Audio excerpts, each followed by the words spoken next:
beberapa bulan saja. Luar biasa. Oke, karena fokus inspirasinya adalah kebaya. Aku pengen tahu dulu nih, arti kebaya sendiri buat Mas Toton apa sih? Jadi gini loh Mir, titik awal kebaya itu menjadi inspirasi sebenarnya udah lama. Dari Toton berdiri pun kita sering memasukkan unsur-unsur atau inspirasi dari kebaya itu ke dalam koleksi kita. Tapi nggak pernah jadi satu fokus utama gitu. Jadi biasanya cuma ada beberapa pieces atau potongan busana yang terinspirasi dari kebaya. Setelah aku telusuri dan setelah aku kayak berpikir setelah bertahun-tahun menjalankan Toton, sebenarnya kebaya itu sudah menjadi apa ya, menjadi salah satu unsur atau salah satu potong busana yang menjadi kesayangan buat aku, dear to my heart gitu.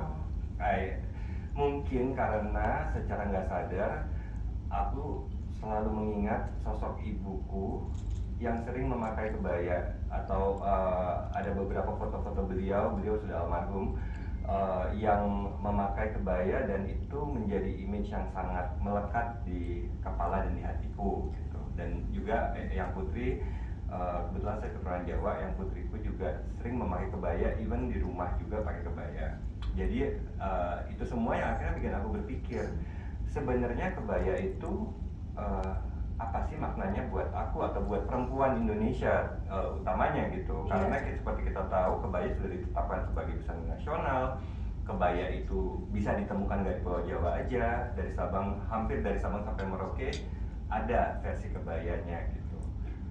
Nah mulailah aku mencoba mencari tahu untuk akhirnya bisa mudah-mudahan jadi inspirasi untuk koleksiku. Oke, kan karena kebaya juga kan ada akulturasi budayanya juga ya. Kalau kebaya daerah mana, bentuknya seperti apa, dari mana, terus apa pengaruh budaya lokalnya tuh beda-beda gitu. Ada pengaruh budaya luar juga ya. Betul sekali. Oke, jadi itulah yang memutuskan Mas Toto jadi memutuskan, oke ini show tunggal pertama nih gitu.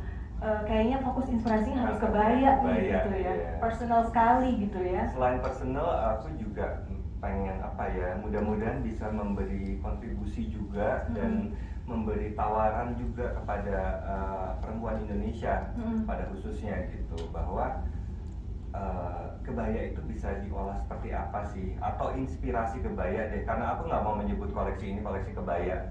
At the end of the day, this is contemporary fashion, contemporary design, tapi titik inspirasi utamanya adalah kebaya. Mudah-mudahan ini menjadi suatu apa ya, suatu testament juga, kayak kita masih bisa mengenali kebaya nggak sih kalau kebaya itu diolah sedemikian rupa.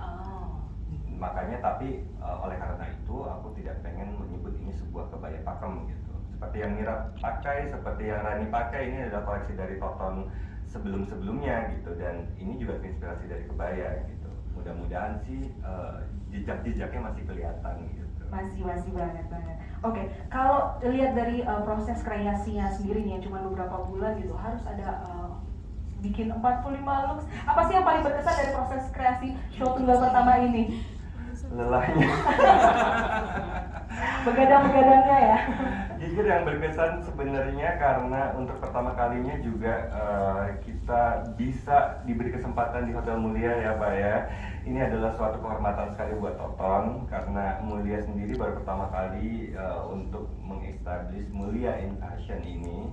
Nanti mungkin bisa dijelaskan lebih mendetail, tapi sangat berkesan karena aku dulu kecilnya, bukan kecilnya sih, mudanya. Nggak kecil ya dari muda ya. Ketika berkarir sebagai di fashion tapi bukan sebagai perancang mode, aku tuh punya mimpi, dan mimpinya itu berjenjang-jenjang gitu loh Mir.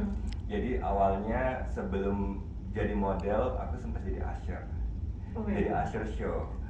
Biasanya di hotel berbintang. Kemudian dari usher aku berdoa gitu, kapan ya Tuhan saya bisa jalan di catwalk sebagai model gitu. Akhirnya Alhamdulillah dikasih gitu.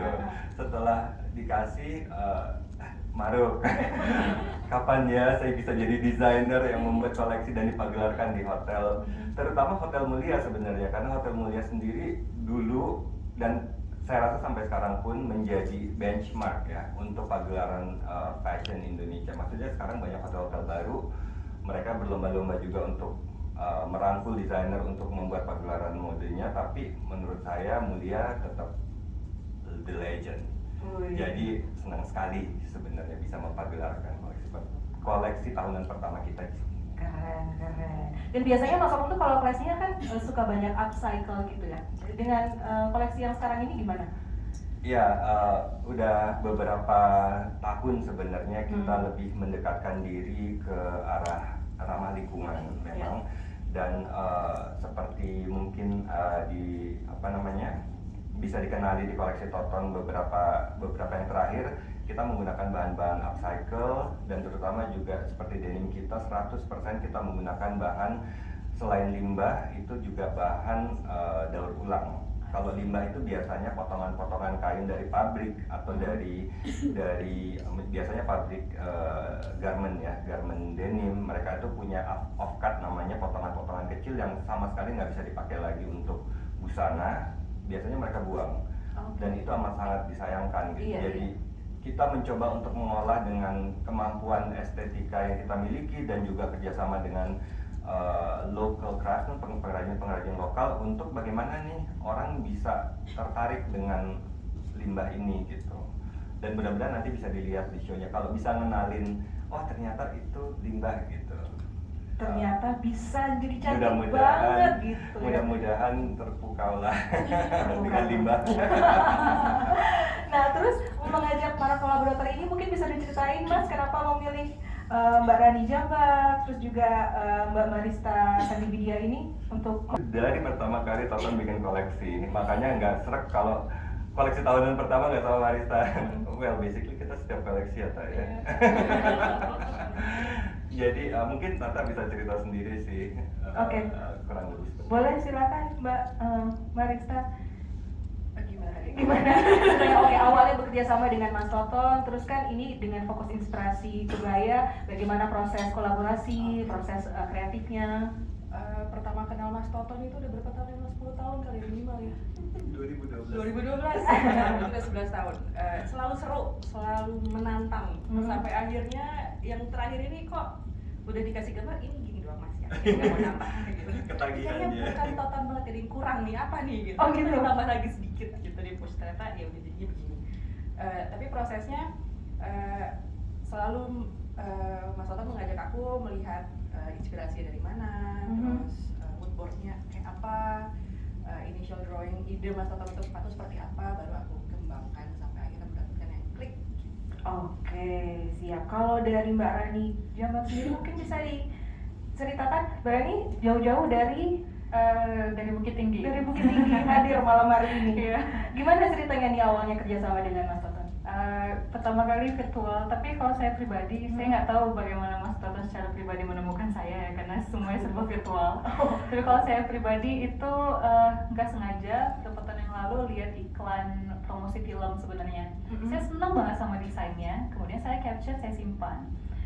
Berapa bulan kemudian tiba-tiba saya di DM langsung sama Mas Toton untuk ajak kolaborasi pameran Mas Toton di Belanda tahun lalu. Oh, jodoh ternyata ya. Okay. Jadi kayak menurut saya sih mungkin semesta mempertemukan kita karena kita punya visi yang sama waktu itu, karena pameran Mas Toton bercerita tentang limbah fashion as a stand in garbage garden ya Mas. Nah, kemudian saya kerjakan musik untuk pameran Mas Toton tahun lalu, dan saya bersyukur sekali karena tahun ini juga diajak lagi. Dan saya pribadi merasa sebagai seorang perempuan merasa mendapatkan power lebih lagi dari pekerjaannya Mas Toton, dari kreatifnya Mas Toton gitu. Berbicara tentang kebaya dan pada prosesnya itu saya menganggap kayak ini bercerita tentang kecantikan abadi gitu. Karena Mas Toton sempat menceritakan tentang standar perempuan, kecantikan perempuan di Indonesia itu yang sangat beragam, dan bisa dilihat dari simbolik bagaimana akulturasi di kebaya-kebaya di seluruh wilayah di Indonesia gitu. Yeah. Saya jujur pakai ini tuh, walaupun mungkin Mas Toton bilang ini koleksi yang lama, tapi begitu saya pakai tadi saya serasa kayak Bundo Kanduang istilahnya. Bundo Kanduang tuh kayak Bundo Kanduang tuh selalu pakai baju tradisional ataupun kebayanya Minangkabau gitu. Jadi kayak rasanya menurut saya tuh dapet banget gitu. Dan senang sekali bisa berkolaborasi lagi dengan Mas Toton. Terima kasih Mas Toton. Oke. Oke, terima kasih.